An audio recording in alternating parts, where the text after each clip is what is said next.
तो hello anime super lovers. तो भाई लोग ब्लीच का 1000 year blood war the conflict का एपिसोड 1 रिलीज हो चुका है और भाई क्या ये सुपर कूल एपिसोड था। इचिबा और युआवा की फाइट ऑसम, लिटरली गूज़बम्प्स। तो बिना टाइम वेस्ट किए लेट्स गो इसको एक्सप्लेन करते हैं।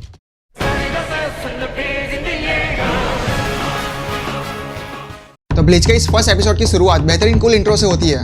उसके बाद सोल किंग के रॉयल गार्ड स्क्वाड 0 को दिखाया जाता है जिनकी युआवा के लोगों के साथ बैटल चल रही थी। तो सोल किंग को प्रोटेक्ट करने के लिए 5 रॉयल गार्ड्स है रॉयल पैलेस में, जिनमें सबसे ओल्डेस्ट इचिबे योसुबे है जो खुद सोल किंग से भी पुराना है और अभी इचिबे युआवा के साथ बैटल कर रहा है और बाकी 4 रॉयल गार्ड्स युआवा के लोगों के साथ बैटल कर रहे हैं। स्क्वाड 0 साथ मिलकर भी युआवा के लोगों को हरा नहीं पा रहे थे जो हमने ब्लीच का सीजन 2 1000 ईयर ब्लड वॉर में देखा ही था और वही बैटल यहीं कंटिन्यू थी। अब स्क्वाड 0 में तेंजिरो, किरियो, ओएट्सु अपने आप को सैक्रिफाइस कर देते हैं। ये देखकर युआवा के सब ऑर्डिनेंस भी शॉक थे।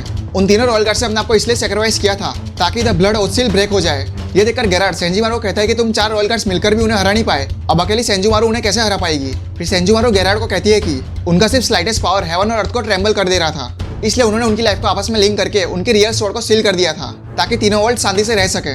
अब उन तीनों रॉयल गार्ड्स के मरने से ये ब्लड ओथ सील टूट चुकी है, इसलिए अब सेंजीमारू सुतार अपनी बांकाई रिलीज करती है सदात्सु कारागारा शिगारा मिनोत्सुजी।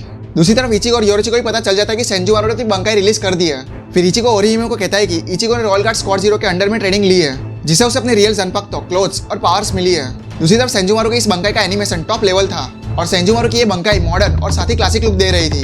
अब सेंजीमारू युवा के सारे सबऑर्डिनेट्स को अपनी बंकाई में ट्रैप करने लगती है। सेंजीमारू एक एक करके सबको अपनी बंकाई के अंदर मारने लगती है और भाई इसका बैकग्राउंड म्यूजिक टॉप नॉच था। नेक्स्ट सीन में the big daddy of bleach जिसने हमारे यामामोटो जी को मारा है और जिसने सोल सोसाइटी को तबाह कर दिया है, यानी कि युवा को दिखाते हैं जो इचिबे योसुबे के साथ बैटल कर रहा था।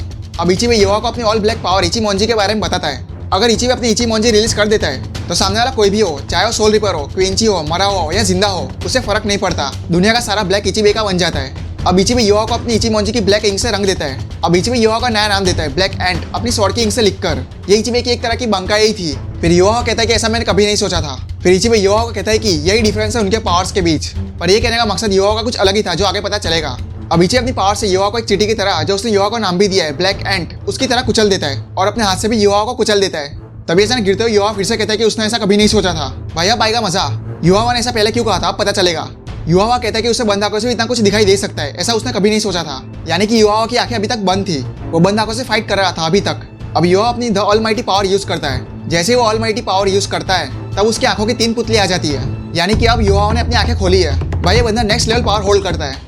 अब युवा डायरेक्ट इचिबे के अंदर अपनी स्वॉर्ड घुसा देता है। इचिबे युवा को जिंदा देखकर शॉक हो गया था, आखिर उसके इतने खतरनाक किल अटैक से युवा जिंदा कैसे बचा है। तब इचिबे देखता है कि युवा की बॉडी पर उस पर लिखा हुआ नाम ब्लैक एंड मिट रहा था। अब जुग्राम जो युवा का राइट हैंड है वो कहता है कि द कन्फाइंड क्विंची किंग ने अपनी पल्स 900 साल के बाद रिगेन कर ली है और माइंड 90 साल बाद और स्ट्रेंथ 9 साल बाद, और इस पूरे टाइम में उनका मेजेस्टी यानी युवा लड़ता आ रहा है, वो भी अपनी आंखें बंद रखकर। ऐसा इसलिए नहीं कि युवा अपने अपोनेंट को कमजोर समझता है, ऐसा इसलिए क्योंकि अगर युवा स्ट्रेंथ के 9 साल पहले अपनी आंखें खोल लेता तो उसकी पावर्स आउट ऑफ कंट्रोल हो जाती।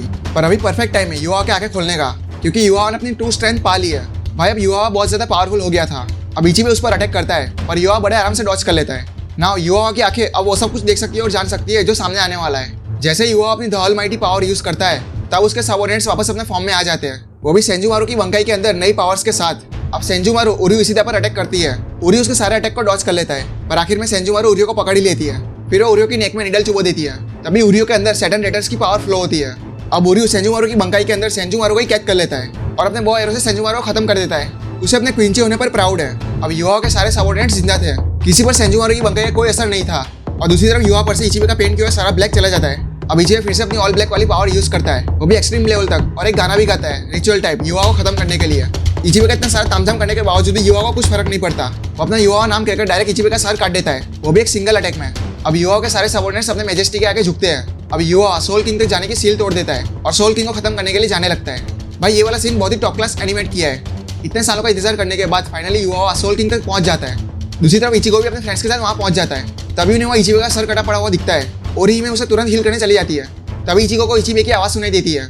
इचिबे उसको अपना नाम पुकारने को कहता है। फिर इचिगो इचिबे होसुबे का नाम पुकारता है। उसके बाद इचिबे फिर से रिवाइव हो जाता है। ये देखकर सब लोग शॉक हो गए थे। फिर इचिबे इस रिवाइवल उसकी टेक्निक को, जो एक तरह की पावर है, उसके बारे में बताता है। इचिबे कुछ पावर्स के बदले में इचिबे फिर से रिवाइव हो गया था। अब इचिबे इचिगो से हेल्प मांगता है युवा को रोकने के लिए। इचिबे उनसे कहता है कि अगर सोल किंग को युवा ने खत्म कर दिया तब तीनों वर्ल्ड कोलैप्स हो जाएंगे। ह्यूको मुंडो, सेरेटेरी, वर्ल्ड ऑफ लिविंग सब कुछ डिसअपीयर हो जाएगा। ये सुनने के बाद इचिगो भी रेडी था युवा को रोकने के लिए। अब वो लोग उसे रोकने चले जाते हैं। नेक्स्ट इन्हें कैप्टन क्योरा को शिंसोई को दिखाते हैं जो ब्लीच का सबसे smartest person and first big daddy Aizen Sosuke के पास जाता है प्रॉब्लम इसकी मदद ही लेना है, एक विलन से लड़ने के लिए दूसरे विलन का टीम अप। आखिर लास्ट में युवा सोल किंग रेओ के अंदर अपनी स्वॉर्ड घुसा देता है। यहाँ पता चलता है कि सोल किंग युवा का फादर होता है। अब वो कैसे हमें आगे के एपिसोड में पता चलेगा और यहीं पर एपिसोड एंड होता है। भाई ये बहुत ही सुपर एपिसोड था। नेक्स्ट एपिसोड में युवा अब आगे क्या करेगा वो देखने में बहुत मजा आएगा। तो एक्सप्लेन अच्छा लगा तो वीडियो को लाइक कर देना और चैनल को सब्सक्राइब कर देना।